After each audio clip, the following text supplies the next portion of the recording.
안녕하세요. 다 같이 기도하시겠습니다.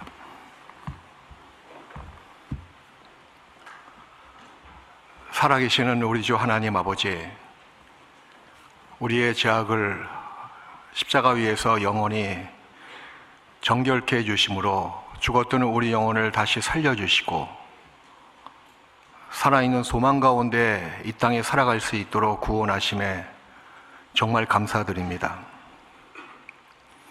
하나님의 사랑과 은혜를 받은 저희들, 이 땅에 잠시 잠깐 살아가는 동안에도 늘 받은 은혜에 감사와 보답하는 마음으로 살기를 원합니다.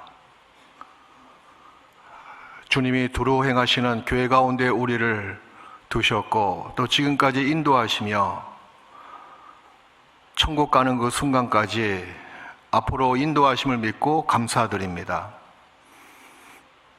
육신적으로 연약하고 무지하고 깨지기 쉬운 저희들이지만 늘 주의 살아있는 말씀으로 우리를 강하게 또 온전케 경고케 붙들어 주시옵소서. 악하고 패역한 세대에서 우리 주님을 신뢰하지 않고 한시도 살아갈 수 없는 존재들입니다.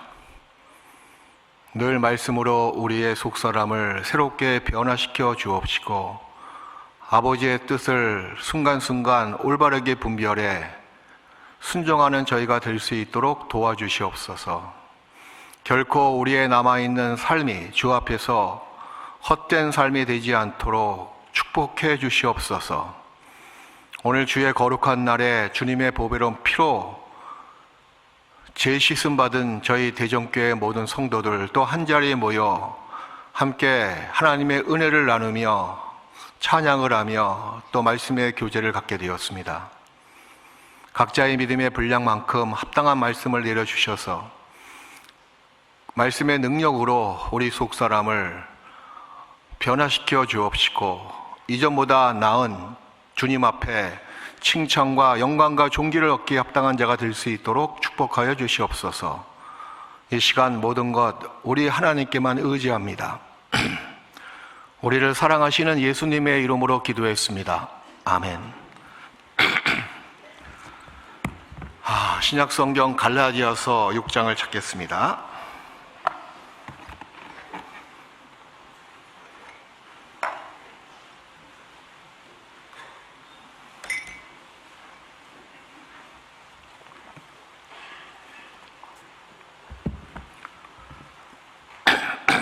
갈라디아서 6장 14절.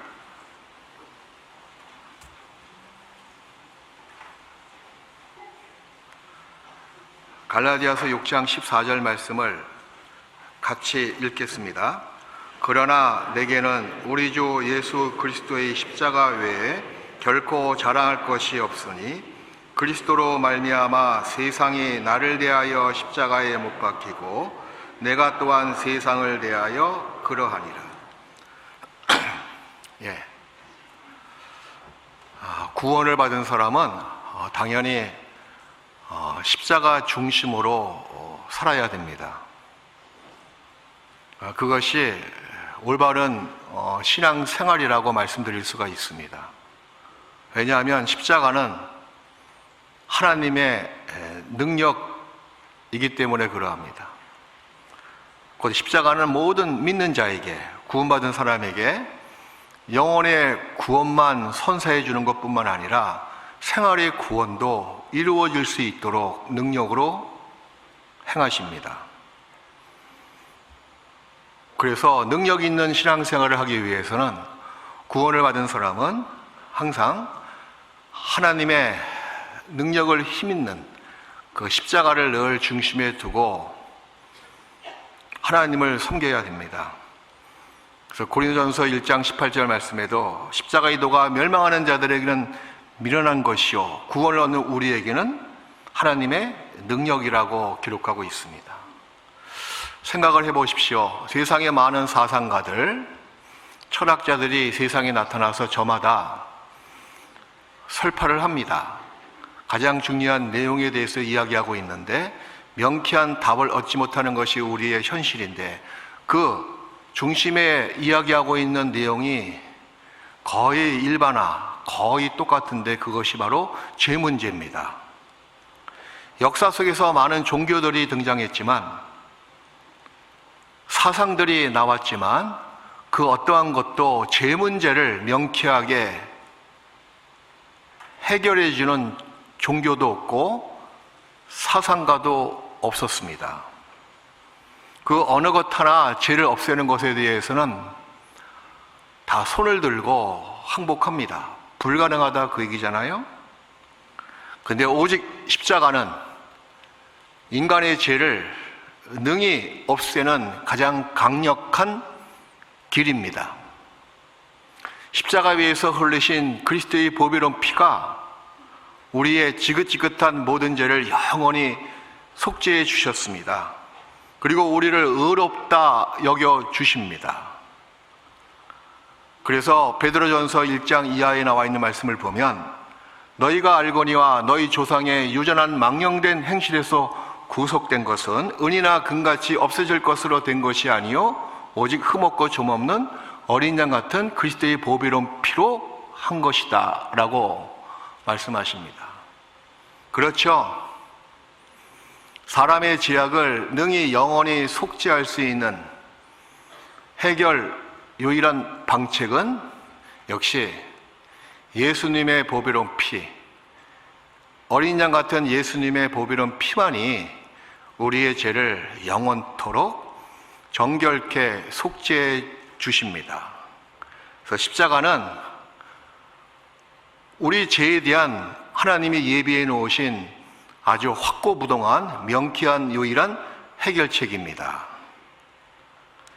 이런 십자가에 대해서 우리가 구원받은 이후에 그 의미를 좀 흐려지게 만든다거나 전날의 한 사건으로 그냥 국한시킨다면 그 사람의 신앙생활은 분명히 지금 힘이 없을 겁니다.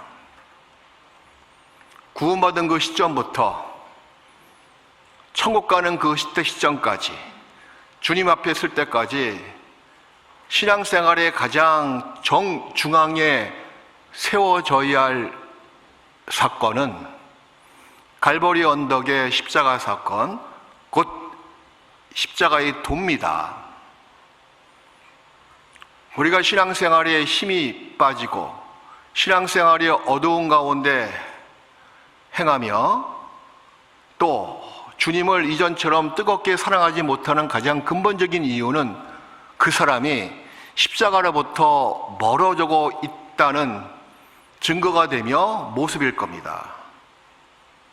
그래서 십자가는 유일한 하나님이 예비해 놓으신 우리의 죄를 영원히 해결시키는 능력의 길이다라고 우리가 익히 알고 있죠. 이것은 생활의 구원을 그렇게 이루기 위해서 염원하고 있는 모든 그리스도인들에게도 해당됩니다. 십자가에 도는 모든 믿는 자에게 구원을 주시는 하나님의 능력이라 그랬습니다. 그 구원, 영혼의 구원만 그치는 것뿐만 아니라 지금 내 생활 속에서도 죄로부터 승리하며 세상으로부터 승리하며 또 나로부터 승리할 수 있는 유일한 방책은 십자가밖에 없기 때문에 그러합니다. 그래서 십자가는 나에게 이것을 선포하고 있잖아요. 죽음이라고. 나에게 죽음을 선사하는 도구가 십자가 아니겠습니까? 십자가는 그리 좋은 물건이 아닙니다. 십자가는 그리 멋들어진 물건이 아니잖아요. 뭐 아름답게 보입니까? 아닙니다. 거무틱틱한 사람을 죽이는 도구입니다. 우리가 구원을 받을 때도 십자가에서 예수님과 함께 연합돼서 나의 죄의 몸이 죽었습니다. 그리고 죽었던 그 사흘 만에 그 무덤에서 예수님과 함께 연합돼서 부활됐습니다. 그걸 일컬어서 뭐라고 이야기합니까? 거듭났다. 새로운 피조물로 거듭났다고 성경은 말씀하십니다. 이렇듯 십자가는 우리에게 첫 번째 선사하는 그 선물은 바로 놀랍게도 죽음이에요. 여기 사도 바울은 이렇게 이야기하고 있습니다. 갈라디아서 6장 14절, 오늘의 본문 말씀인데요. 그러나 내게는 우리 주 예수 그리스도의 십자가 외에 결코 자랑할 것이 없으니, 이건 끝에 다시 말씀을 드리겠습니다. 그리스도로 말미암아 세상이 나를 대하여 십자가에 못 박히고 내가 또한 세상을 대하여 그러하니라. 우리 신앙의 대상, 우린 누구를 위해서 사는 존재들입니까? 여기 나와 있듯이 예수 그리스도, 그분 때문에, 그분을 위해서 십자가에 못 박혀 죽는다고. 또 세상에 대해서도 사도 바울은 십자가에 못 박혀 죽고, 세상은 사도 바울에 대해서도 십자가에 못 박혀 죽었다고 선포하고 있습니다. 예수 그리스도를 위하여 죽는다고 이야기하고 있잖아요. 이와 마찬가지로 구원받은 사람에게도 사도 바울처럼 세 개의 십자가가 있습니다.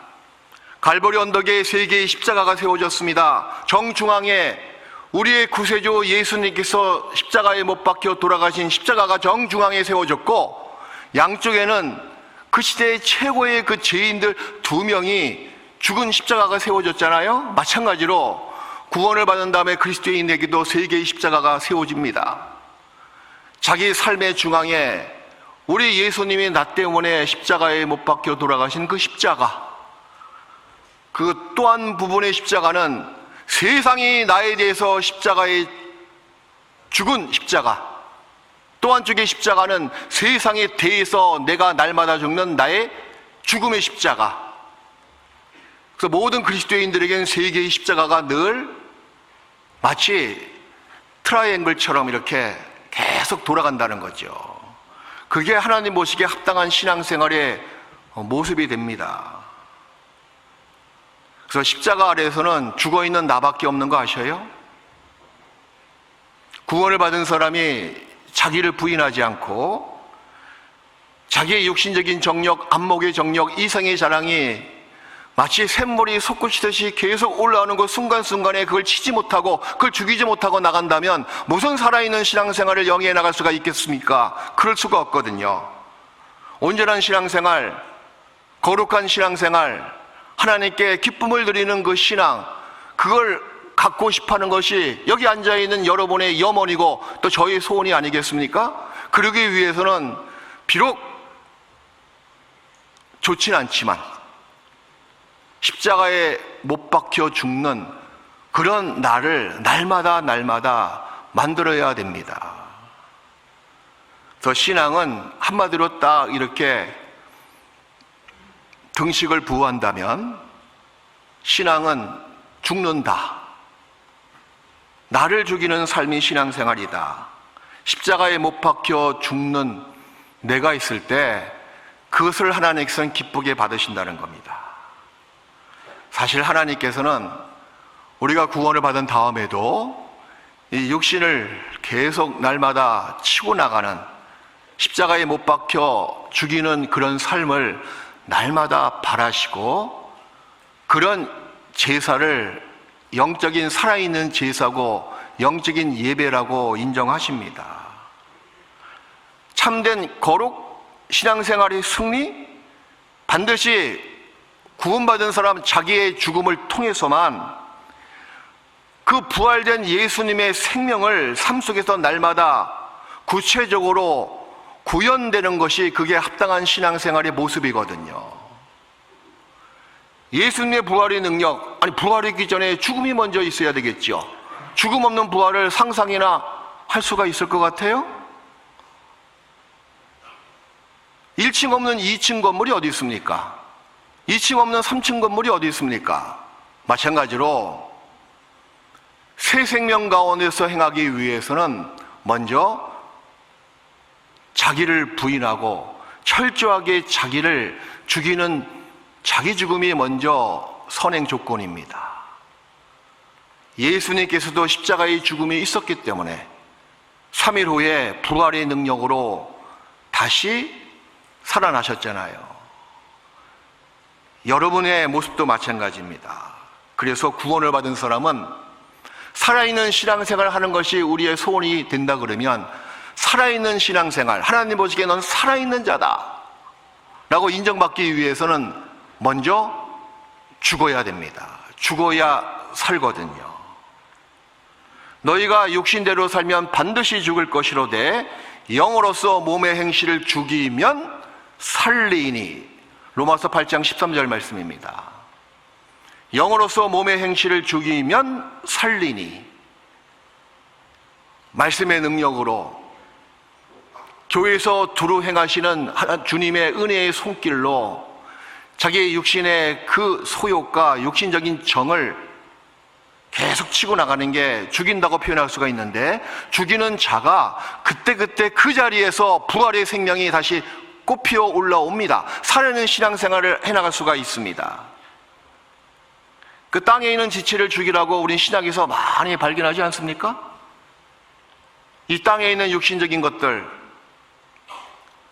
사실 우리의 가장 미워하는 원수는 밖에 있는 게 아니더라고요. 보니까 밖에 아내, 밖에 자식, 가까이 있는 내 가족들, 멀리 있는 성도들, 미움이 올라오고 나를 아프게 만드는 그런 좀 가까운 원수가 아니지만 그 동떨어진 원수들, 그게 진짜 원수가 될까요? 아닙니다. 자기 가족이 원수거든요. 자기가 원수거든요. 자기 안에 더 미워하는 것이 왜 없습니까? 자기 안에 정말 버리고 싶은 원수가 자기 속에 도사리고 있잖아요. 가장 미워하는 것이 밖에 있는 게 아닙니다. 자기 자신입니다. 가난한 족속들을 완전히 전멸시키라. 어린아이부터 노인까지, 가축까지 낭임없이 다 멸절시키라 라고 이스라엘 백성들에게 명령하신 그 하나님의 명령은 지금 우리 각자에게 어떻게 들리고 있냐면, 여러분 속에 있는 여러분이 진짜 철천지 원수, 여러분의 본능, 여러분의 소욕, 여러분의 육신적인 정, 낭임없이 다 죽여버리라, 전멸시키라, 그런 말씀으로 여러분은 들으셔야 된다는 거죠. 죄성을 무력화시키기 위해서는 하나님의 은혜의 손길밖에 없습니다. 근데 죄를 죽인다, 자기를 부인한다, 여기에 가장 중요한 핵심은 날마다입니다. 순간순간마다입니다. 지속적으로, 계속적으로, 반복적으로 이루어지는 것이 하나님의 뜻이거든요. 오늘 죄로부터 승리했다고 해서 내일 죄로부터 100% 승리한다는 보장이 어디 있습니까? 오늘 승리의 계가를 불러도 내일 가서는요, 패전의 모습으로 돌아올 수가 있는 게 우리 모습 아니에요? 아니, 하루도 길어 사실.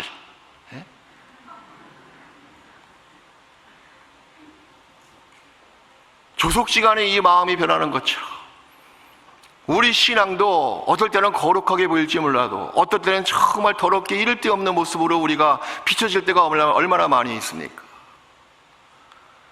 내 안에 정말 어떤 괴물이 있는지 모르겠어요. 그를 볼 때마다 가장 미움의 대상이 누굽니까? 자기 자신입니다. 어떨 때 거울을 보잖아요, 요새? 그럼 어느 때부터인가 제 얼굴을 보기가 싫어. 한 번 엘리베이터를 딱 타고 집에 올라가는데 집사람 얼굴은 너무 피부가 뽀얗고 하얗더라고요. 거기에 비해서 옆에 있는 나는 왜 피부가 어느새 이렇게 시커멓게 바뀌었는지 보기도 싫어요. 하물며 겉모습도 그런데 속사람은 어떠하겠습니까? 우리가 누구를 판단하겠습니까? 우리가 누구를 비판하겠습니까? 우리가 누구를 헤아리겠습니까? 진작 자기 속에 괴물을 모르는 사람은 쉽게 판단과 비판이 나올지 몰라도 우린 주님 앞에 자기 속에 무엇이 이렇게 웅크리고 도사리고 있는지 우리 스스로가 말씀에 비춰서 봤을 때는 정말 가장 큰 원수는 밖에 있는 게 아니더라고요. 내 안에 있더라고요. 가장 미워하는 대상이 밖에 사람이 아닙니다. 바로 자기 자신입니다. 누구를 죽여야 되겠습니까? 자기를 부인하고 자기의 아직까지 변화받지 못한 그 모난 부분에 대해서 가차없이 십자가의 못으로 때려 부셔야지요. 비록 아픔이 있더라도, 슬픔이 있더라도 이 구원받은 사람이 자기를 부인하고 나가는 것이 그게 쉽지는 않아요. 어떨 때는 그럼 나는 뭐냐, 나는 버리지 못한 자기의 자존심, 자기의 정체성까지 흔들릴까 봐 그것이 두려워서 쉽게 그 부분을 건들지 못하는 경우도 있습니다. 그건 기우에 불과합니다. 하나님이 먼저 행하시는 것은 모난 부분, 원만치 못한 부분부터 건드린다는 거죠. 터뜨리신다는 겁니다. 골마 터져야지만 그 다음에 올바른 치료의 손길이 필요하잖아요. 치료가 되지 않습니까? 그걸 여러분들은 마다하지 마십시오. 말씀을 들을 때도 마찬가지입니다. 말씀을 들을 때도 단 10분을 듣더라도 말씀에 충격을 받으셔야 돼요. 어떤 충격? 찔림의 충격, 부서지는 아픔, 또 치유받는 그 은혜, 뭔가 마음의 변화, 충격을 받으면 마음의 변화를 유발시키거든요. 마음의 변화가 없는 사람이 어떻게 행동의 변화로 이어질 수가 있겠어요? 구원받은 연수를 자랑하지 마십시오. 연수가 중요한 것이 아니고 짧은 기간이라 하더라도 말씀의 충격을 내가 얼마큼 많이 받았느냐, 말씀의 충격을 받아서 내 속사람이 얼만큼 많이 터지고 깨지고 부서지고 아픔을 겪고 그 다음에 치유를 받았느냐, 그 횟수가 중요한 것입니다. 충격받은 만큼 치유받고 치유받은 것만큼 성숙합니다. 날마다 자기를 부인하고 자기 십자가를 지고 나를 쫓는 자가 예수님의 합당한 제자, 온전한 제자라고 말씀하십니다. 날마다 자기를 부인하고 있는 거예요. 날마다 자기의 모난 부분이 올라오는 것은 어쩔 수 없지만 그것을 방치하지 않고 그것을 미워하고 회개의 못으로 그것을 때려 부시는 겁니다. 또 한쪽에는 은혜의 못으로 그것을 때려 부시는 겁니다.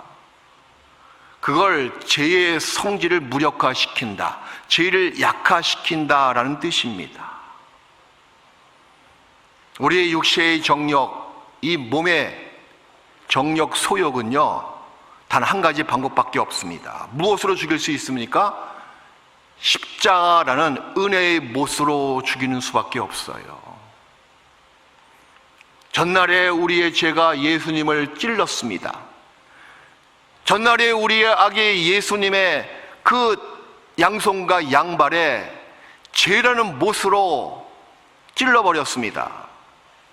이제 구원을 받은 다음에는 이제 십자가에 나 자신을 못 박아 죽여야 되는데, 나를 못 박는 그 십자가의 못은 죄가 아니고 악이 아니고 주님의 은혜의 못이거든요.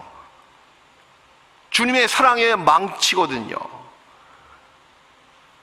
그것으로 날마다 우리가 자기를 부수고 나가는 사람, 하나님 보시기에는 합당한 신앙생활, 온전한 신앙생활, 능력받는 그리스도인의 모습으로 된다는 겁니다. 말씀의 은혜, 성도 간의 교제 속에서 얻어지는 마음의 따뜻함, 치유의 손길, 그것으로 말미암아 아직까지 내가 버리지 못하고 부수지 못한 것을 깨버릴 수가 있고 부서지게 만들 수가 있고, 그리고 원만하게 다듬어질 수가 있습니다. 그래서 갈라디아서 5장 24절 말씀에는 그리스도의 사람들은 자기 육체와 함께 정과 욕심을 십자가에 못 박았느니라. 정과 욕심을 십자가에 못 박았느니라. 참 육신의 정과 욕심 십자가에 못 박는다, 죽여버린다, 그 뜻인데 그거 말처럼 쉽지 않잖아요. 그럼 구체적으로 어떤 방법으로 주님의 은혜로, 말씀의 은혜, 교제의 은혜, 봉사의 성취감, 전도의 어떤 열정, 그 모든 것 가지고 자기의 육신의 정력을 날마다 죽일 수밖에 없습니다. 다른 방법은 없습니다. 그래서 구원을 받은 사람이 날로 새롭게 변화시키는 것도 십자가에 자기를 못 박아 죽이는, 십자가 중심으로 사는 것밖에 없거든요. 그래야지만이 부활의 능력으로 새롭게 그 자리에서 태어납니다. 죽음이 먼저 있고 부활의 사건이 곧 이어서 따라오듯이 구원을 받은 사람의 신앙생활 속에서 자기를 죽이는 그 모습이 있는 그 자리에서 놀라운 것은 끝나는 것이 아니고 부활의 새 생명이 꽃이 피어나거든요. 고린도후서, 오늘 본문 말씀은 잡으시고요. 고린도후서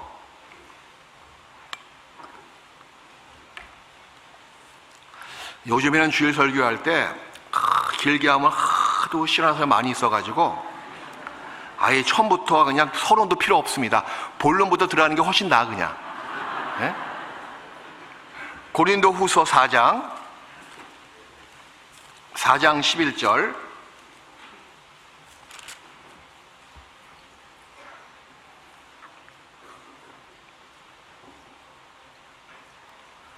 고린도후서 4장 11절 말씀을 같이 읽읍시다. 우리 산자가 항상 예수를 위하여 죽음에 넘기움은 예수의 생명이 또한 우리 죽을 육체에 나타나게 하려 함이니라. 우리 산자가, 살아있는 자, 하나님 보시기에 살아있는 자가 누굽니까? 구원을 받은 사람입니다.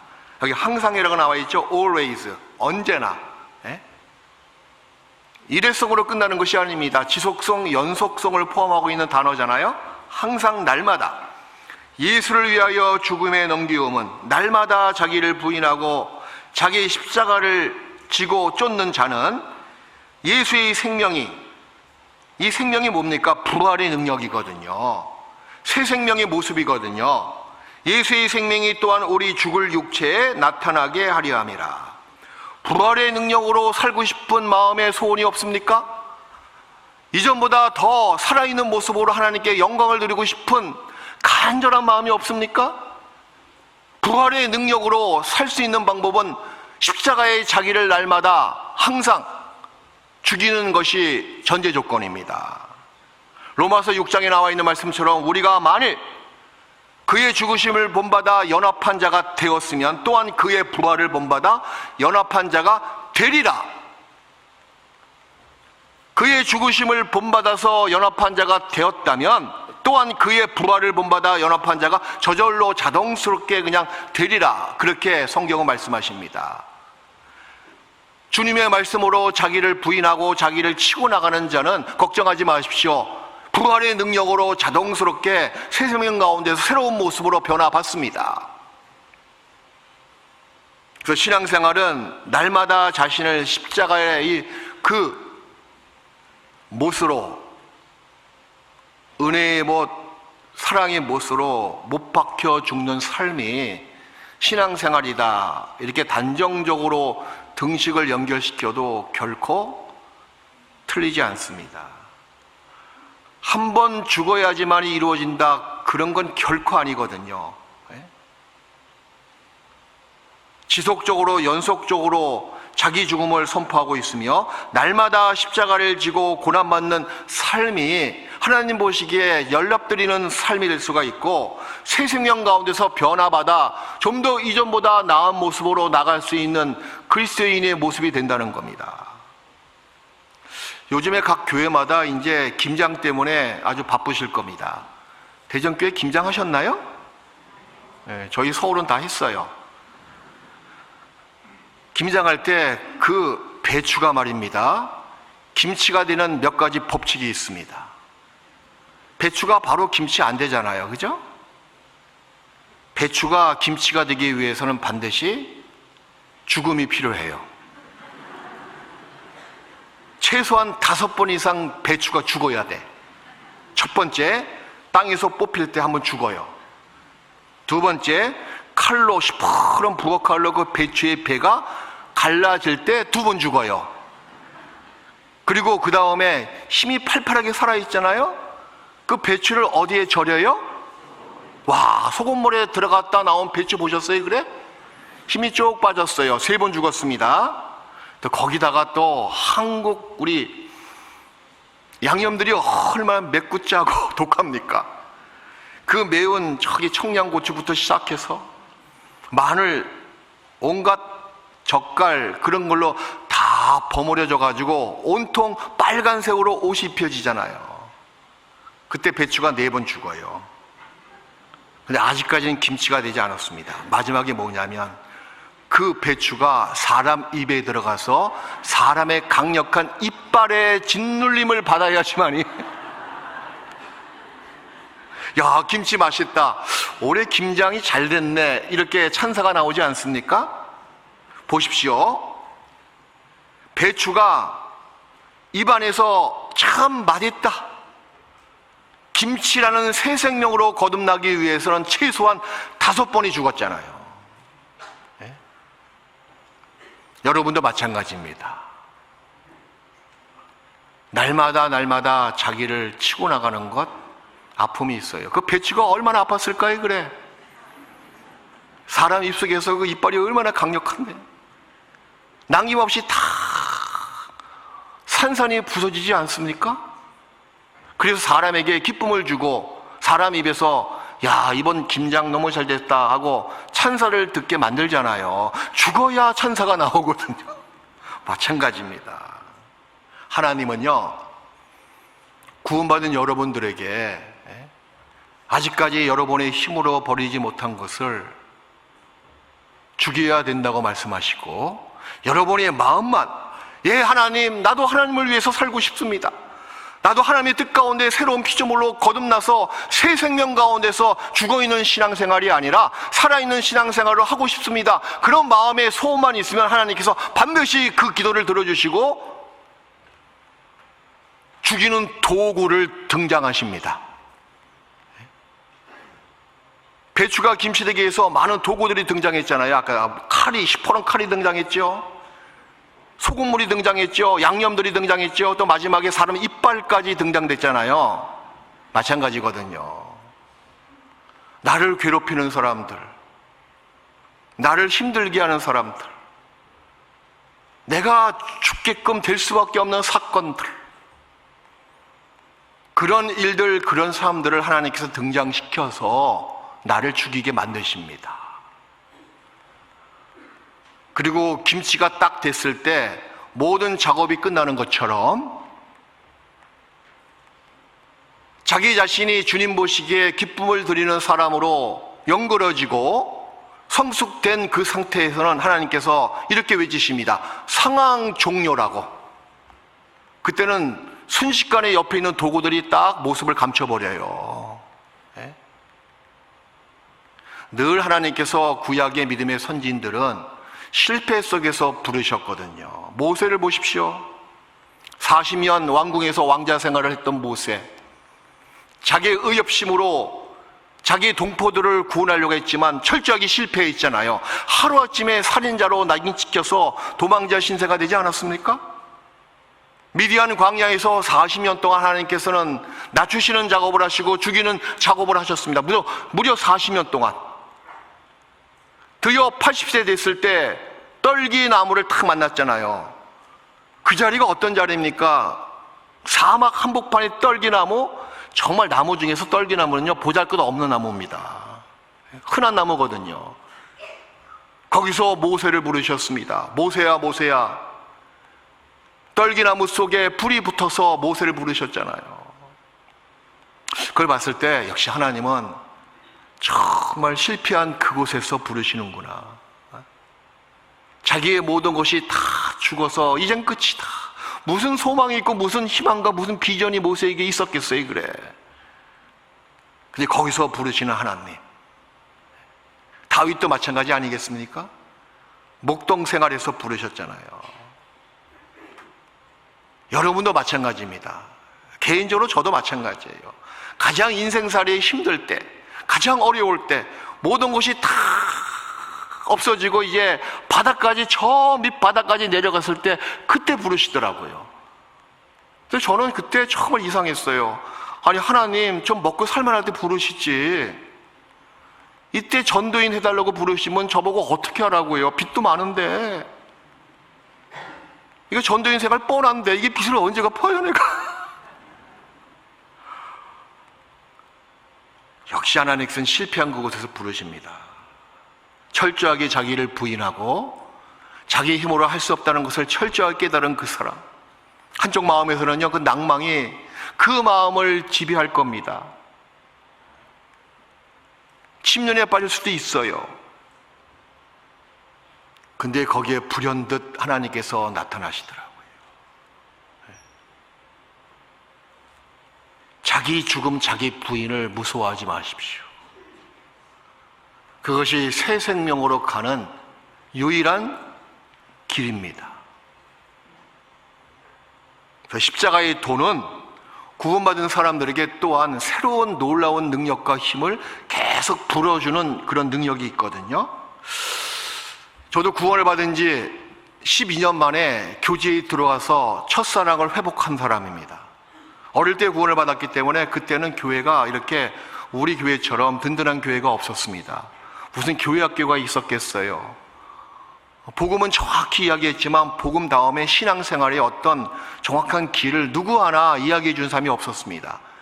그러니 어릴 때 구원을 받고 학창시절 시절은 그냥 신앙생활과 동떨어진 생활을 쭉 해나오다가 근 12년 동안 얼마나 마음에 답답함이 컸는지, 또 시간 지나니까 그 답답함도 이제는 세상 즐거움으로 또 바뀌더라고요.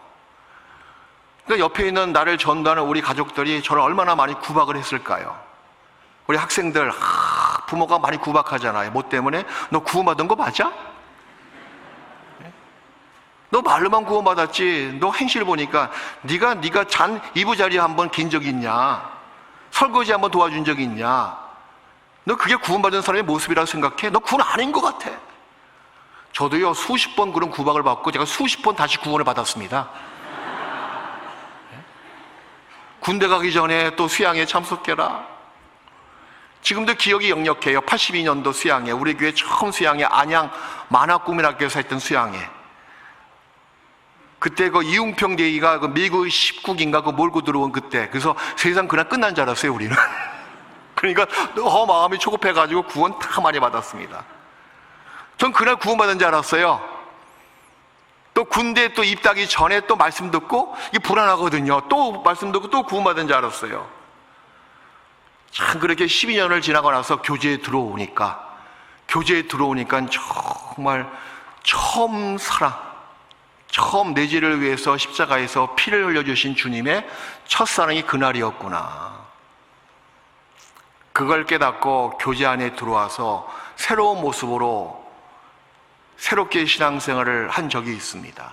그때도 결정적으로 저를 새로운 신앙생활로 이끌려 준 것도 다른 거 아니었습니다.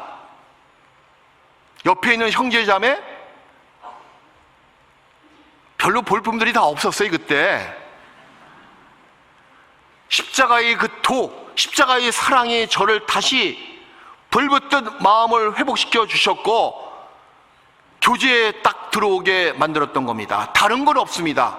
십자가의 도가 첫사랑을 다시 회복시키고 신앙생활을 온전한 모습으로 해나갈 수 있도록 능력을 불어넣는 것도 십자가밖에 없습니다. 여러분, 시편 51편을 찾겠습니다.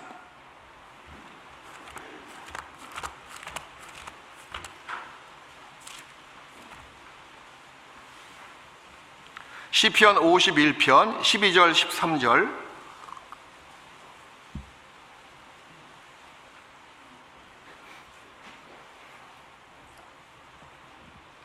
(12절) (13절) 주의 구원의 즐거움을 내게 회복시키시고 자원하는 심령을 주사 나를 붙드소서. 그러하면 내가 범죄자에게 주의 도를 가르치리니 죄인들이 주께 돌아오리이다. 주의 구원의 즐거움, 십자가의 첫사랑을 회복시켜달라고 그리하시면 자원하는 심령, 이게 신앙생활의 올바른 모습이거든요.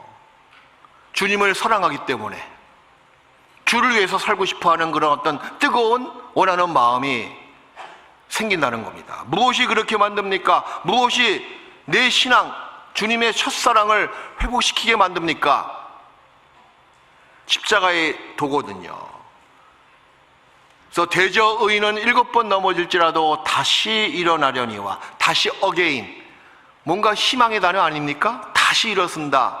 구원을 받은 사람은 다시 일어서게 만드는 결정적인 요소가 뭐예요? 십자가의 도가 그렇게 만든다는 거잖아요.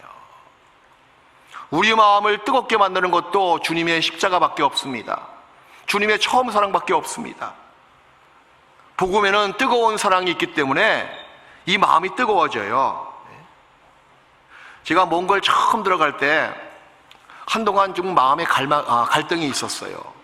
나야 뭐 상관이 없지만 내 딸들은 들어가서 얼마나 고생이 심할까. 대체 거기에 학교가 있을까 없을까. 뭐 지금이야 다 알게 된 사실이지만 그때는 제가 일본 타자기 때문에 얘들이 고등학교 들어갈까, 대학교는 있으나 뭐 있나 없나 전혀 정보가 없잖아요. 그러니까 마음에 갈등이 생겼어요. 그런데 어느 날 하나님께서 이렇게 마음을 바꾸시더라고요. 이상하게 그 뉴스를 보더라도 그때만 하더라도 전에 없었던 기사가 많이 나와요. 몽골에 대해서 뭐 뭘 봐도 몽골 탐방, 뭐 몽골 여행기 그런 게 많이 나오더라고요. 그리고 희한하게 눈이 바뀌었어요. 걔가 보는 눈마다 이상하게 중국집 간판을 보더라도 몽고 반점인데 몽골로 보여.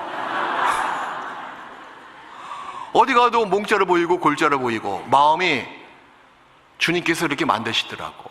그러니 약간 이런 말은 좀 그렇지만 좀 약간 미쳤습니다. 그때 미치니까 가족이 보여요? 안 보여요? 안 보이더라고. 그런 마음을 주신 것은 주님의 손길입니다. 우리가 주를 위해서 살아간다. 여기 나와 있듯이 주님의 처음 사랑을 회복시켜 주셔서 자원하는 마음, 심령을 주십시오. 자원, 미치게 만든다는 거죠. 무슨 장애 요소가 있겠어요? 주를 위해서 살아가는 나의 발걸음에 그 세상 걱정, 염려, 갈등이 무슨 장애가 되겠냐 그 얘기죠. 주를 위해서 살아가는 그 마음에 미쳐버린 그리스도인, 하나님은 미쳐버린 그리스도인을 통해서 역사하시는 거 아셔요? 주님 때문에 미쳐버렸어 그냥. 그 몽골에 있는 영혼들이 눈에 선하게 들어오니까 미쳐버렸어 그냥. 뭐 하나 미쳐버려야 돼요. 세상 사람은 돈에 미쳤습니다. 세상 사람들은 어떤 자기의 육신의 정욕, 육신의 욕심, 세상 향락에 미쳤잖아요. 우리는 무엇에 미쳐야 될 사람들이에요? 주님의 사랑 때문에, 주님의 뜻 때문에 내 인생 바치겠다. 거기에 미쳐버릴 사람 아닙니까? 대체 주를 위해서 미쳐버릴 사람이 우리 말고 누가 있겠습니까? 우리밖에 없잖아요. 제정신으로 살아가는 신앙생활은 육신적인 신앙생활로 치우칠 수밖에 없을 겁니다. 제정신, 이 육신의 생각이거든요. 주님의 마음을 품고 주님께 미쳐버린 그리스도인, 어떤 높은 산에 있어도 수룹바벨아 네 앞에 있는 산을 내가 평탄케 하리라. 다 미쳐버린 사람은 그 모든 태산같이 육신적인 모든 험난한 길도 태산같이 안 보인다는 거죠. 예? 우리의 마음을 뜨겁게 만드는 것은 주님의 처음 사랑, 그 사랑의 화신인 바로 십자가로만 가능합니다. 그래서 복음의 역사는 불의 역사라 그러잖아요. 성령의 역사도 불의 역사와 똑같습니다. 우리가 혹 죄를 지을 수도 있습니다. 우리가 혹 합당치 못한 말을 내뱉을 수가 있고 합당치 못한 생각도 품을 수가 있을 거예요. 그래도 여러분들은 십자가 중심으로 살아간다면 늘 십자가 앞에 나갈 수가 있습니다. 십자가는 우리에게 모든 하나님의 긍휼과 자비와 은혜가 총집약되어 있는 도구거든요. 은혜의 보좌 앞에 우리가 나갈 수 있는 사람입니다. 이건 정말 놀라운 사실 아니에요? 어떤 천군 천사가 하나님의 은혜의 보좌 앞에 담대히 나갈 수가 있더란 말입니까? 우리는 나갈 수가 있잖아요. 우리는 십자가의 보혈로 연결받은 사람이기 때문에 그 십자가 밑에 담대한 마음으로 비록 부족하고 비록 더럽고 비록 버리지 못한 것이 많이 있다던 치더라도 나갈 수가 있잖아요. 은혜의 보좌 앞에 담대히 나갈 수가 있어요. 담대히 염치 불구하고 나갈 수가 있는 사람입니다. 여전히 십자가의 그 흘리신 보혈의 능력은 여전히 우리 영혼을 치유할 수 있는 능력이잖아요. 전날에 구원받을 때 한 사건으로 국한시키는 생각 버리십시오. 그 십자가의 놀라운 사건은 지금 나의 사건이고, 지금도 부족하고 연약하고 더러운 모습이 있더라도 그 십자가에서 흘리신 보혈의 능력이 나를 영원히 깨끗하게 정결케 할 수가 있잖아요. 그 보좌 앞에 우리가 염치불가하고 나아갑니다. 저희 단점이 가끔 흥분하는 거야. 이렇게 이러면 안 되는데. 히브리서 4장을 찾겠습니다.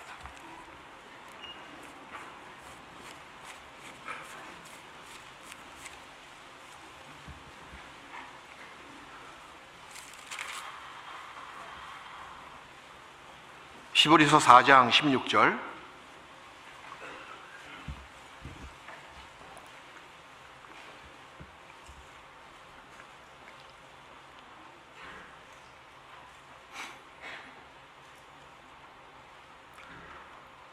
신약성경 357페이지 히브리서 4장 16절 우리 같이 읽어요. 그러므로 우리가 긍휼하심을 받고 때를 따라 돕는 은혜를 얻기 위하여 은혜의 보좌 앞에 담대히 나아갈 것입니다. 우리가 긍휼하심을 받고, 이건 과거 완료로 끝나는 것이 아니고 지금 현재 진행인과 동시에 미래의 완료까지 다 포함되어 있어요. 우리는 늘 하나님의 긍휼하심 가운데 들어와 있습니다. 그걸 잊지 마십시오. 늘 하나님은 우리 아버지가 되시기 때문에 우리를 긍휼히 보시고 우리를 불쌍히 여겨주십니다. 때를 따라 돕는 은혜가 늘 내려오거든요. 그것을 얻기 위하여 우리가 해야 할 일이 뭡니까? 은혜의 보좌 앞에, 구약시대의 은혜의 보좌, 속죄의 그 보좌는 어디입니까? 지성소거든요. 지성소에 비로소 들어가야지만 하나님을 만날 수가 있고, 하나님께 그 죄에 대해서 속죄받을 수가 있고 은혜를 받을 수가 있잖아요. 마찬가지로 은혜의 보좌 앞에 담대히 나아간다, 이 말은 뭐예요? 예, 좋습니다. 교회 생활 좋죠. 봉사 생활 좋죠. 성도가 모여있는 형제 모임, 자매 모임, 조모임, 구역 모임 좋습니다. 같이 어울려서 우리가 뭔가 교회를 위해서 같이 수고하고 봉사하는 건 물론 좋습니다. 근데 그보다 더 중요한 것은 뭐냐 하면, 지성소에 들어가서 1대1 독자로서 하나님과 교제하는 것. 아무리 성소에서 왼쪽에는 황금 촉대가 있고 우측에는 진설병이 있는 그런 몇 명이 모여서 교제의 떡을 나누고 빛 가운데서 서로 교제 나누는 것은 좋아요. 말씀이 있기 때문에. 근데 더 중요한 것은 뭐예요? 그 안에 있는 지성소. 한 명만 들어가잖아요. 피를 가지고 들어가잖아요. 교회 생활, 봉사 생활, 교제 생활 물론 잘 나옵니다. 진짜 중요한 것은 그것도 중요하지만 어떤 분은 지성소에 안 들어가는 사람이 있어요. 은혜의 보좌 앞에 담대히 나가지 않는 사람이 있다, 그 말이죠. 하나님과 자기만의 아주 은밀한 교제, 거기는 피를 가지고 들어간다. 야, 우리는 영 부족하잖아요. 피 없이는 그분 앞에 설 수가 없는 사람입니다. 피는 무엇을 의미합니까? 십자가의 보혈을 의미하고 있잖아요. 지성소에 들어가면 거기에 법궤는 주님의 말씀이고, 거기서 속죄를 받고 새 힘을 얻고 은혜를 받고 나오는 장소입니다. 가장 지고한 영적인 예배를 드리는 것이 구약시대의 지성소인 것처럼, 교회시대의 가장 지고한 영적인 예배는 하나님과 본인 독대하는 그 시간입니다. 단돌이 하나님과 교제하면서 혹시 부족한 것이면 이 피를 보여드리면서 주님의 흘리시는 그 보혈의 능력을 힘입고 또 씻김받고 말씀을 묵상하는 가운데 하나님의 말씀을 내 속에 새기고 하나님께 기도하며, 늘 어디서 혼자 있든지 차를 타고 가든지 혼자 주방에서 일을 하고 있든지 무엇을 하든지 그 하나님만을 생각하고 하나님의 뜻은 어디에 있을까 늘 기도하고, 그런 모든 교제의 순간순간의 시간들이 지성소에서 구약의 그 대제사장이 보내는 시간과 똑같잖아요. 왜 우리가 영적인 힘이 약해집니까? 이렇게 지성소에 들어가서 하나님과 독대하는 시간이 너무 적어서 그래요. 제가 구원받고 봉사생활도 잘하고 모임도 거의 빠지지 않은데 왜 이렇게 영적인 힘이 약한지 모르겠어요. 1년 전이나 5년 전이나 뭐 별반 능력 있는 신앙생활로 나가지 못합니다. 그 이유가 뭘까요 대체? 지성소에 들어가지 않아서 그래. 은혜의 보좌 앞에 담대히 날마다 나가야 되는데 그런 시간들이 없습니다. 그 아직까지 여러분 마음속에 버리지 못한 것이 그대로 잔존해 있습니다. 어떤 것들? 돈 바꾸는 상, 매매하는 장사치들. 그 마태복음 21장에 예수님께서 성전을 깨끗이 하시는 모습이 나와 있잖아요.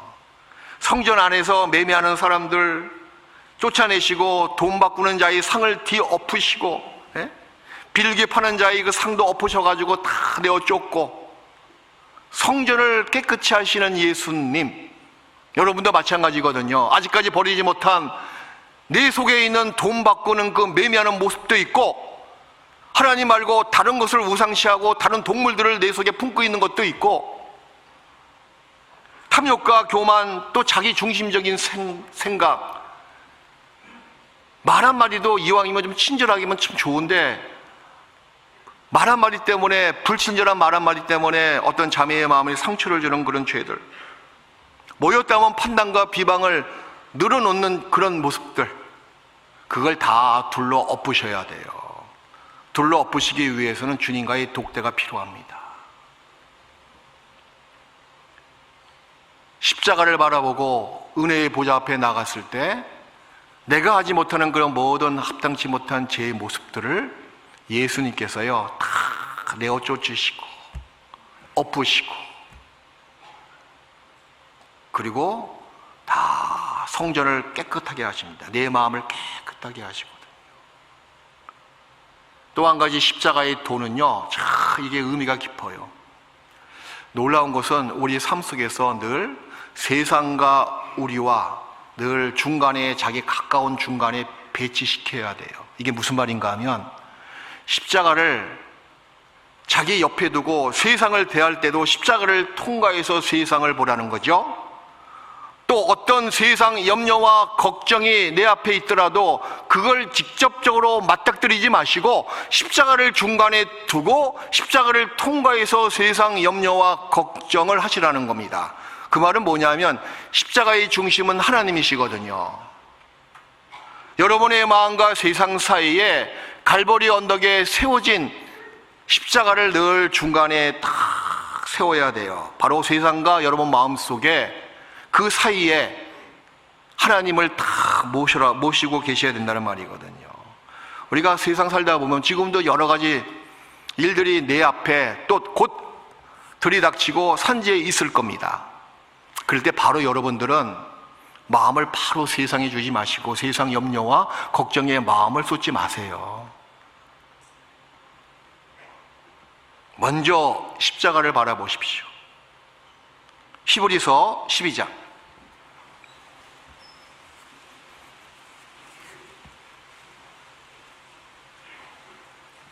히브리서 12장 2절입니다.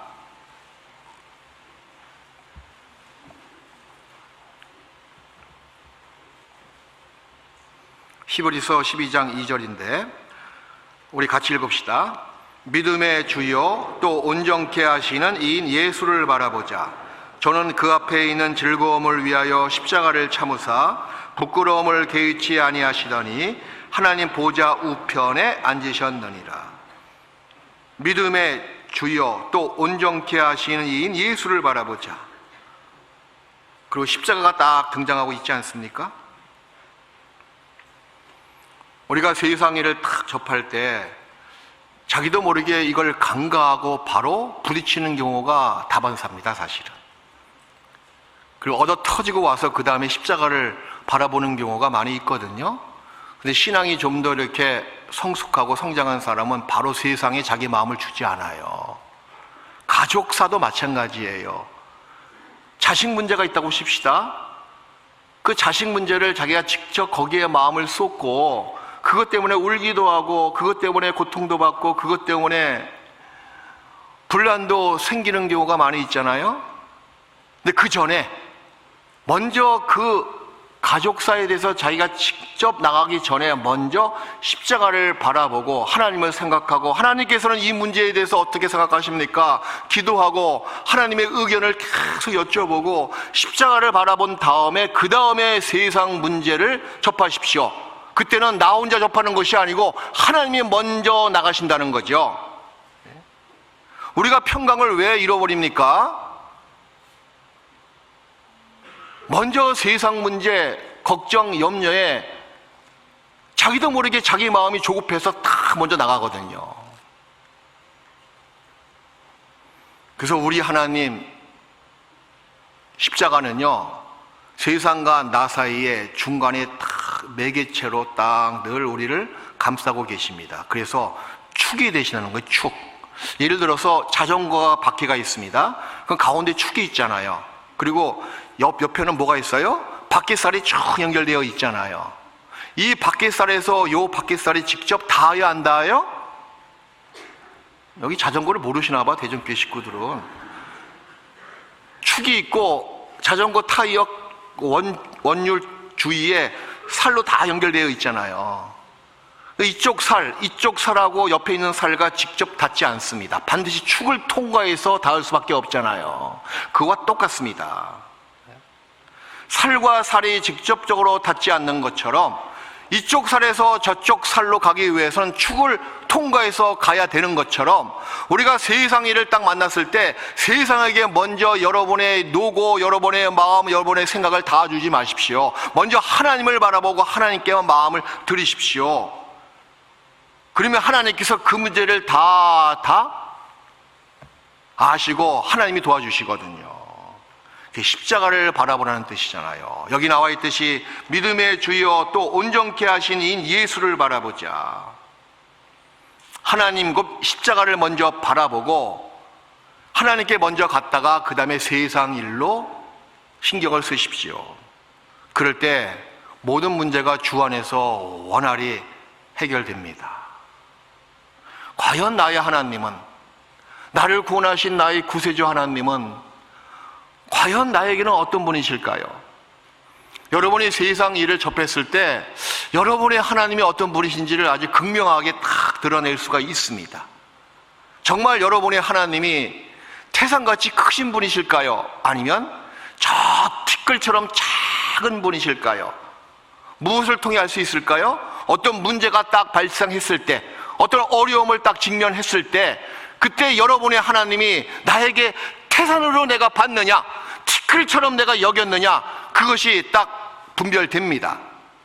그 옛날 북이스라엘 백성들은 하나님을 어떻게 봤냐 하면 높은 크신 분으로 보지 않고 작은 티끌로 봤거든요. 이사야 17장을 찾겠습니다.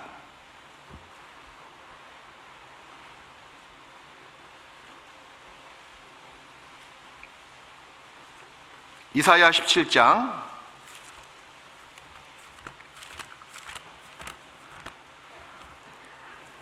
13절.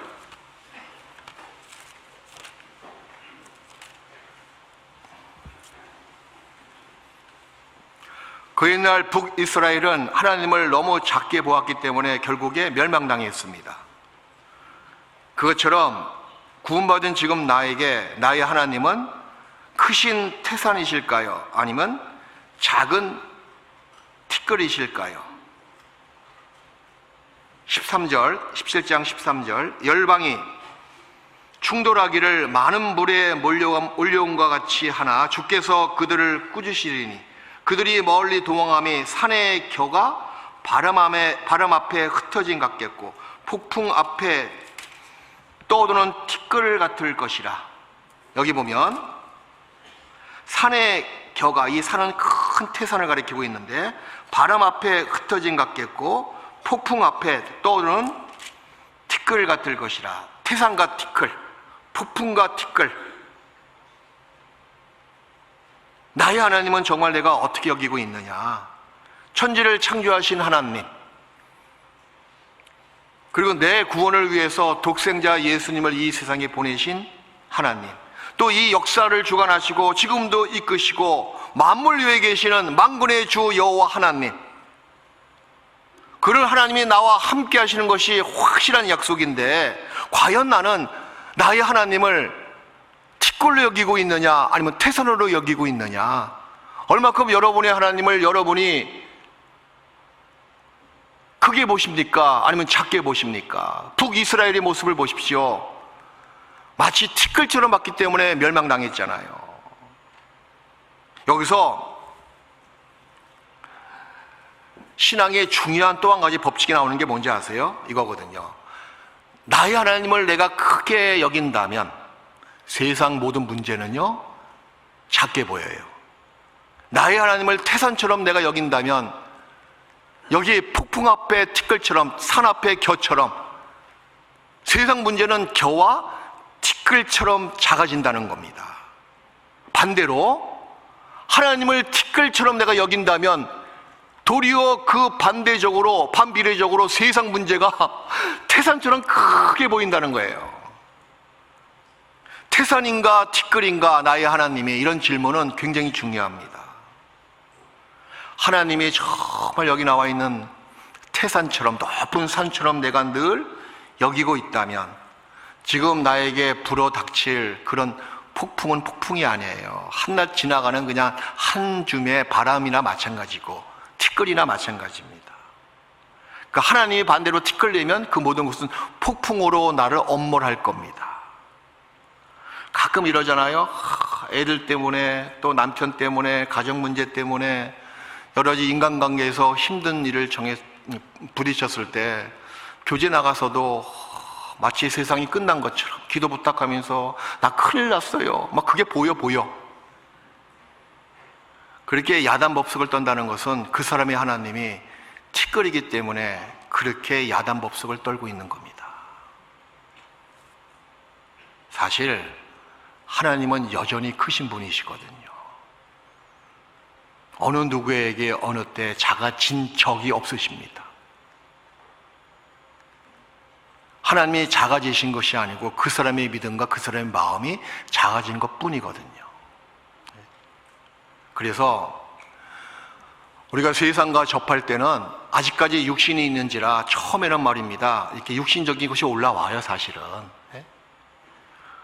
근데 정말 믿음이 있는 사람은 약간 시간만 지나가잖아요. 그러면 마음이 탁 가라앉으면서 약간 더 시간이 지나가면 믿음이 탁 나옵니다. 마치 이 비커, 이 컵에다가 물을 넣고 그 다음에 기름을 넣고 수은을 넣었다고 칩시다. 그 기름은 가장 또 이 무게가 안 나가는 거잖아요. 기름은 위에 떠요, 그죠?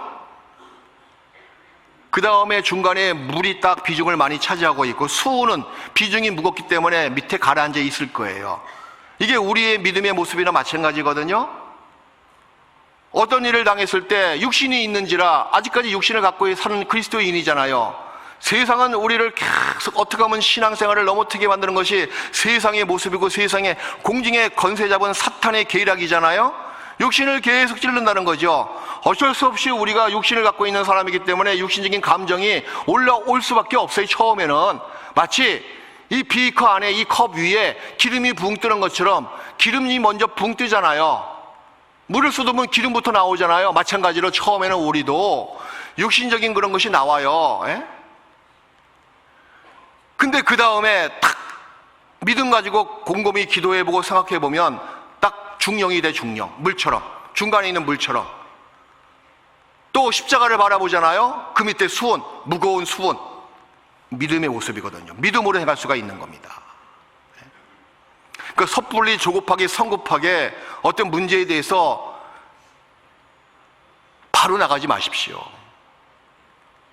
축 되시는 하나님을 늘 바라보고 그분을 통해서만 세상 일을 접하십시오. 세상 걱정, 염려도 마찬가지입니다. 그래서 우리가 상담을 한다 그러잖아요.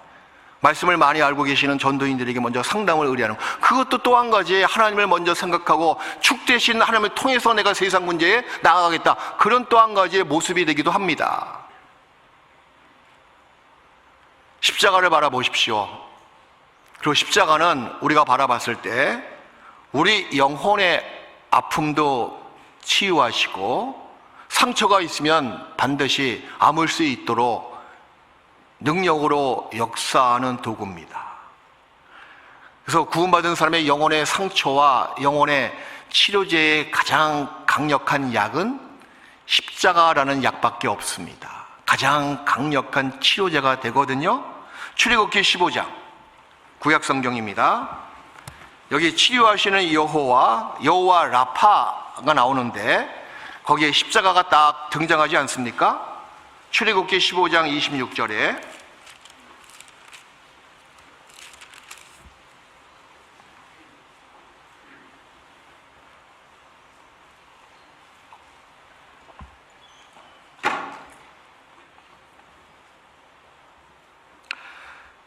이스라엘 백성이 홍해를 건넌 다음에 불과 3일 만에 그 행로길이 너무 공고해서 바로 원망이 터져나오잖아요. 15장 23절 이하를 쭉 읽어드릴게요. 마라에 이르렀더니 그곳 물이 써서 마시지 못하겠으므로 그 이름을 마라라 하였더라.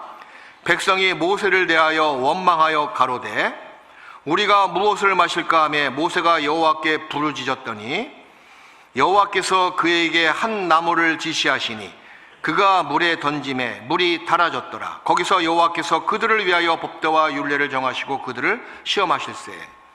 여기 보면 백성이 원망했어요. 쓴물을 어떻게 마시겠어요?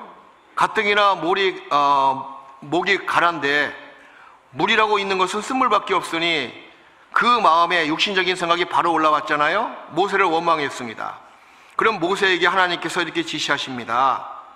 참 놀라운 사실은 여기 정관사가 더가 딱 붙었어. 25절에 그 한 나무, 다른 나무도 아니야. 한 나무를 지정하셨잖아요. 지시하시니 그 나무를 가지고 그 마라 거기에 물을 던지니 물이 쓴물에서 단물로 바뀌었습니다. 여기 나와 있는 한 나무는 훗날 갈보리 언덕에 세워진 예수님을 십자가에 못 박혀 죽였던 그 십자가를 가리키고 있잖아요. 한 나무, 두 개도 아니잖아요. 정확하게 예수님이 십자가에 못 박혀 죽은 그 십자가를 가리키고 있고 여기도 한 나무라고 나와 있습니다. 그 나무를 쓴물에 던졌더니 단물이 되었더라. 우리 삶에 십자가가 딱 들어왔을 때는 어떤 상처도 치유받고 어떤 마음의 슬픔도 결국에 눈물 골짜기를 통과한 다음에 기쁨의 나라로 가는 것처럼, 기쁨의 샘으로 가는 것처럼 반드시 신앙생활은 말입니다, 능선만 걸어가는 것이 아니거든요. 형통할 때가 있죠. 당연히 주님께 감사할 때가 있죠. 신앙이 능선을 걸어갈 때가 있지만 그걸 아십시오. 능선에서 다른 산의 능선을 가기 위해서는 반드시 그 중간에 있는 깊고 습하고 어두운 골짜기가 있음을 기억하셔야 돼요. 골짜기를 통과해야지만이 그 너머에 있는 능선의 길을 걸어갈 수가 있듯이 모든 신앙생활은 반드시 능선만 있는 것이 아니고 능선과 능선을 연결시켜주는 깊은 골짜기가 있습니다. 골짜기가. 그 골짜기에는 벌레도 많이 있을 수가 있고 습지가 돼가지고 빛도 안 들어와서 아주 이상한 냄새도 날 수가 있을 거예요. 오래 머물기 싫은 장소임이 틀림없을 겁니다. 그것도 하나님께서 다 예비해 주셨어요. 깊은 골짜기에 딱 들어갈 때가 있거든요. 근데 그걸 아십시오. 깊은 골짜기에 들어가 봤더니 자기가 처음 온 것이 아니야. 가봤더니 주님이 먼저 와 계시네. 거기서 주님을 만납니다. 십자가를 통해서 우리의 영혼의 슬픔을 다 치유하시거든요. 여기 그래서 나는 너희를 치료하는 여호와임이니라. 26절 끝에 나와 있잖아요. 여호와 라파라고, 치유하시는 여호와. 무엇을 통해서요? 한 나무가 쓴물에서 단물로 바뀌게 만든 것처럼 지금 쓴 세월을 지금 보내고 있습니까? 올해 얼마나 힘드셨어요? 저도 올해 참 힘들었어요. 봄부터 시작해서 지금까지도. 정말 날개가 있으면 다시 몽골로 날아가고 싶어. 그냥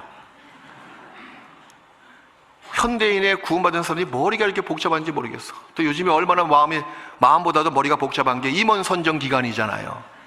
제발 이런 거 안 했으면 좋겠어. 몽골에 있을 땐 그런 거 안 했는데. 요즘 느끼는 것이 목회하기가 왜 힘드냐면 사도 바울의 그 고백이 생각이 나요. 내가 너에게 나아갈 때 사랑과 온유한 마음으로 나아가랴, 매를 가지고 나아가랴. 늘 사랑과 공의야. 예? 사랑과 공의. 그 균형을 잘 맞추는 것이 목회에 성공하는 모습이라고 이야기할 수가 있는데, 참 어떨 때는 매를 대자니 그 버리지 못한 인정줄 때문에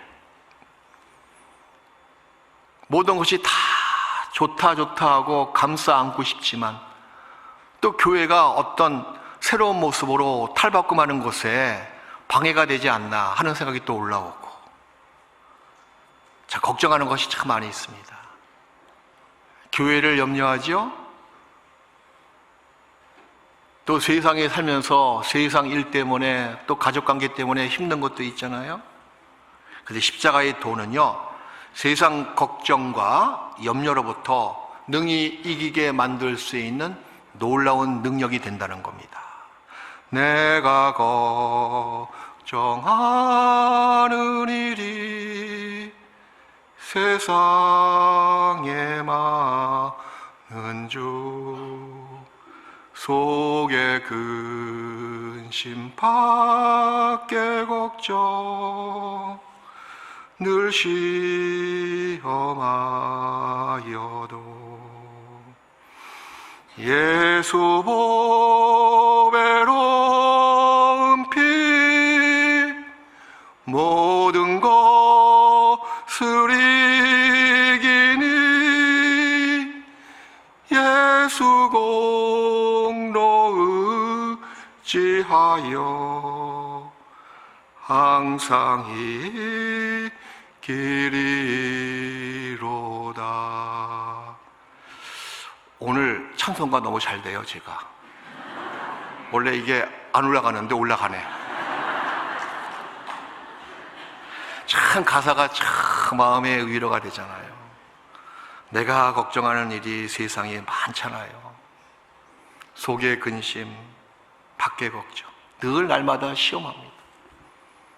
근데 예수 보배로운 피, 이 모든 것을 이기니, 십자가의 도가 세상 염려와 걱정으로부터 우리를 승리의 길로 인도합니다. 십자가의 도가 신앙생활의 결국에 승리의 외침을 외치게 만듭니다. 우리 예수님께서 골고다 언덕에서 7마디 말씀하셨잖아요. 가상칠언이라고. 거기서 6번째 말씀이 뭔지 아세요? 다 이루었다. 승리의 외침이죠. 바로 이어서 내 영혼을 아버지 손에 부탁하나이다. 야, 이게 참 의미심장해. 다 이루었다. 영혼의 구원, 생활의 구원, 다 죄의 권세를 완전히 박살냈다. 이겼다. 그리고 내 영혼을 아버지 손에 부탁하나이다. 이것이 진정한 그리스도인의 최후의 고백입니다. 신앙생활의 고백이 되겠죠. 내 영혼을 아버지 손에 부탁하나이다.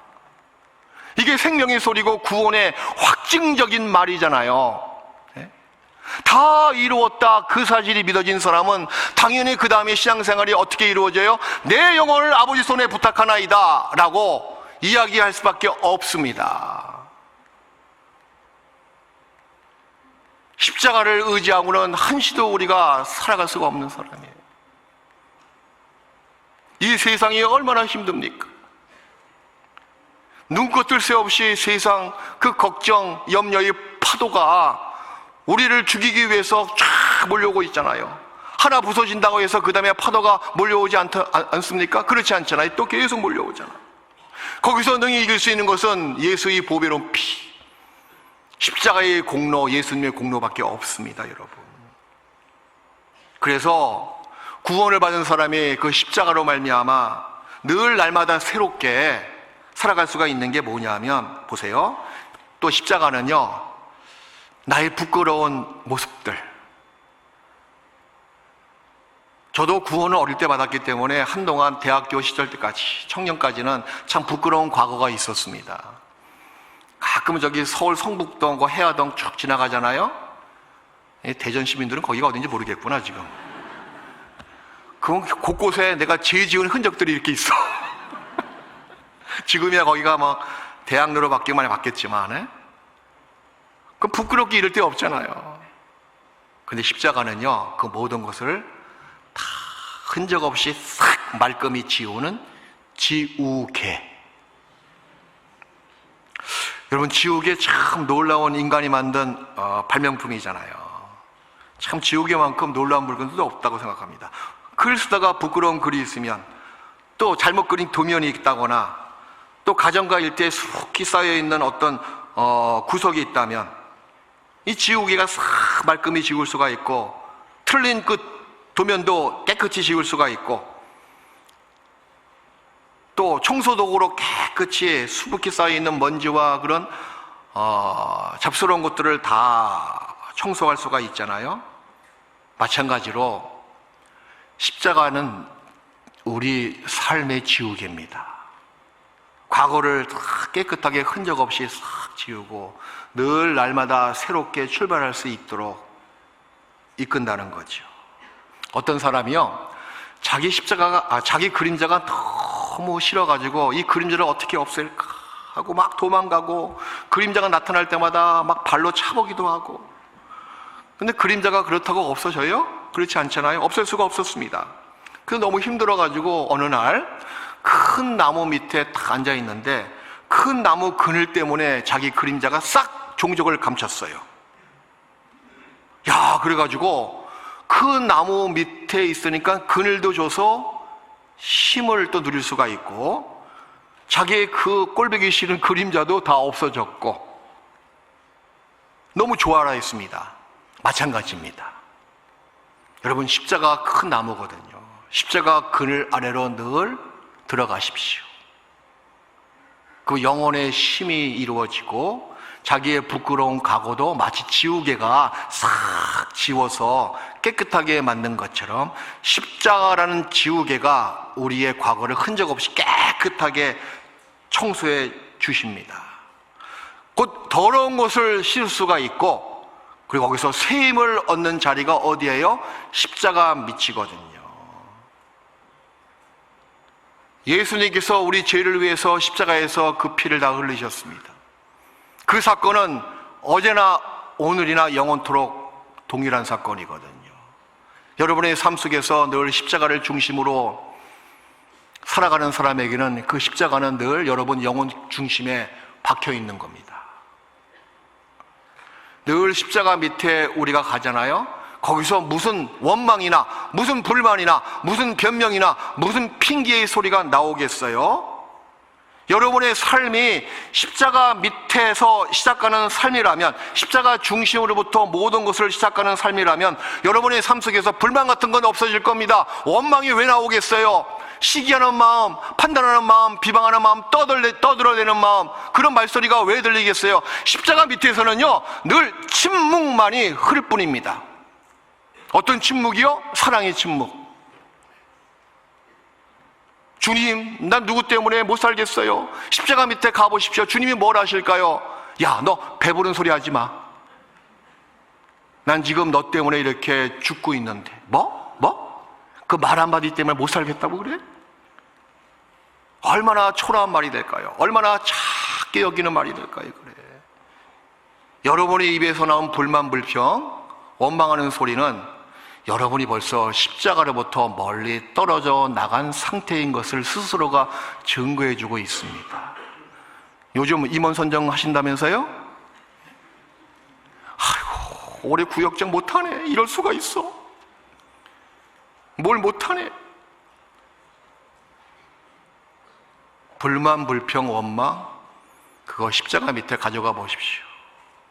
영적으로 배부른 소리고, 주님께서 참 얼마나 우리를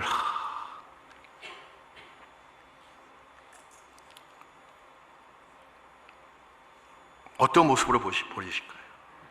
결코 십자가 아래 가잖아요. 아무런 소리가 들리지 않아요.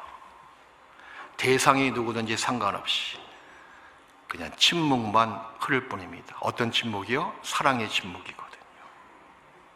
그리고 거기는 순종밖에 안 보여요. 순종. 그래서 사도 바울께서는 그 십자가를 자기 삶의 최고의 자랑이라고 이야기합니다. 갈라디아서 6장 본문 말씀, 갈라디아서 6장 14절.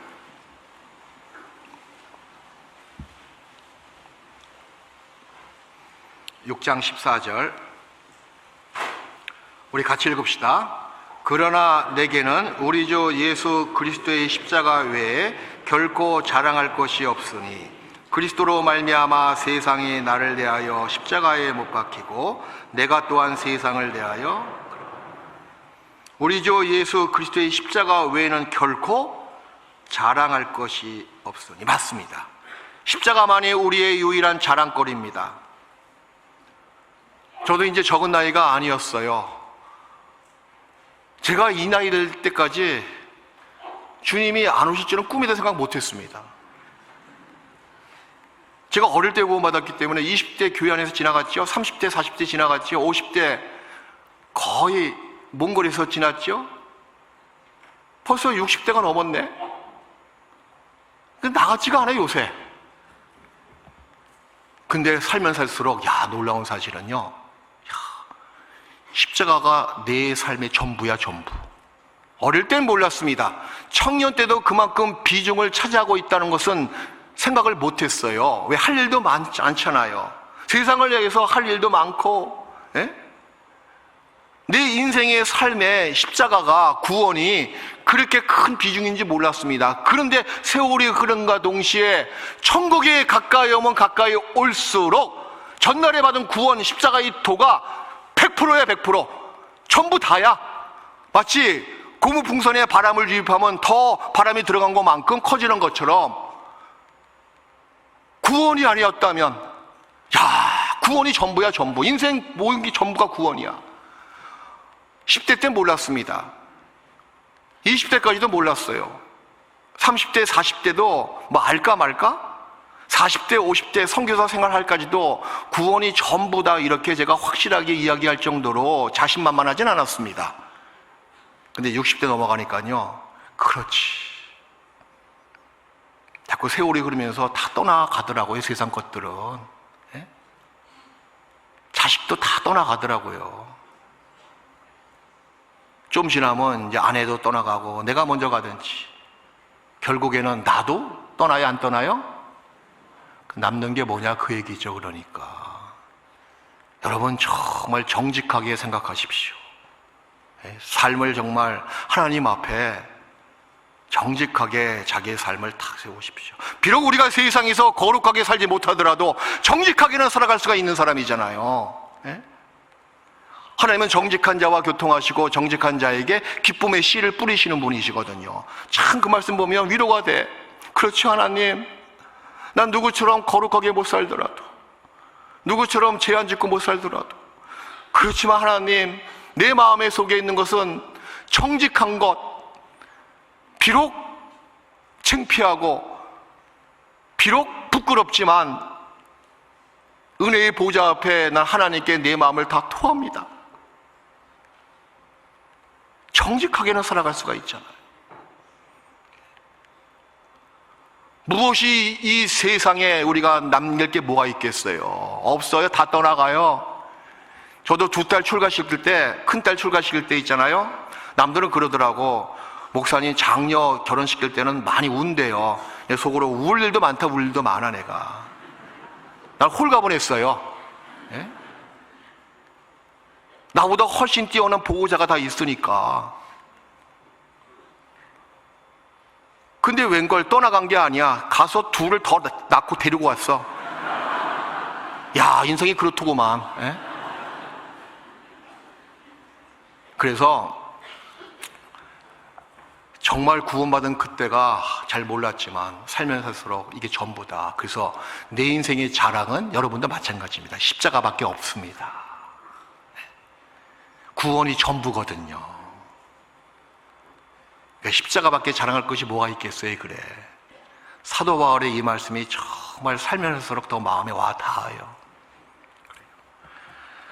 시간은 마치는 게, 설교는 못해도 시간을 마쳐야 돼요. 마치겠습니다. 기도하시겠습니다.